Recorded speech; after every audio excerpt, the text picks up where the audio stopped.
Välkommen allesammen, got a video for you today, testing out some ancient magic to see if it works. It's a few things, but this video is specifically about Mugwort.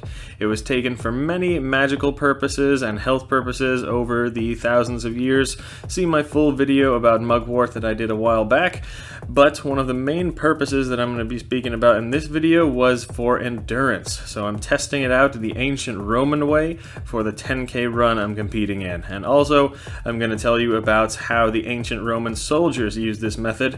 But first, on to some other preparation. You know I always like an excuse to carbo load. It's great if you have an endurance event, but I don't really like pasta, so my meal of choice is pancakes like a fat ass. Just be sure to eat it well ahead of time, the day before the race, because you are not going to want to be going on a run after eating all this. Oh, you fat fuck. Oh. I also have some teas and supplements that I will use to thin the blood and help the blood flow. Mugwort does this too, but I'm using that tomorrow, so my other choices that I have are licorice, dandelion, ginkgo bilboa, and I use these teas. This is not medical advice, this is just what I use, but some people get bad reactions from blood thinning herbs like this, so check with your doctor if you want to try, but for me, it's definitely good for the endurance. Then finally it's race time. So the ancient Roman soldiers were said to tie mugwort onto their sandals or shoes in order to prevent fatigue on their marches. And that is what I'm doing here. I have convenient tea bags of mugwort, and I just put those in my shoes. Then it's time to go and test it out. Now this is a 10K run. I've not done this in a couple years now, and my time is usually around 55 minutes. I get less, but never really getting under 50, so that's what I'm going for today.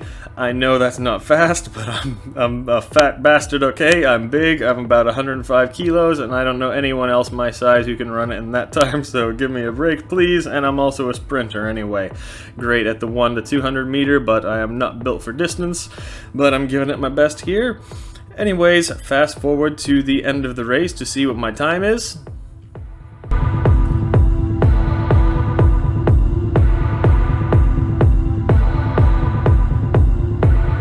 59 minutes. That fucking sucks. Actually, when I checked back on my official track time, when I passed the start line, I got just over 58 minutes, but still, that is my worst time ever. So this video was pretty much a waste, and the Roman mugwort magic did not help.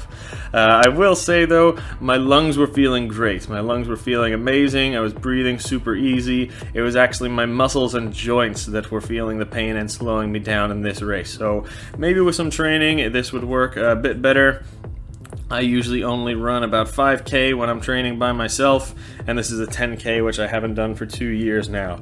Also, maybe next time I will actually try to pick the wild plant and tie it around my feet instead of using the mugwort tea bags like I used here.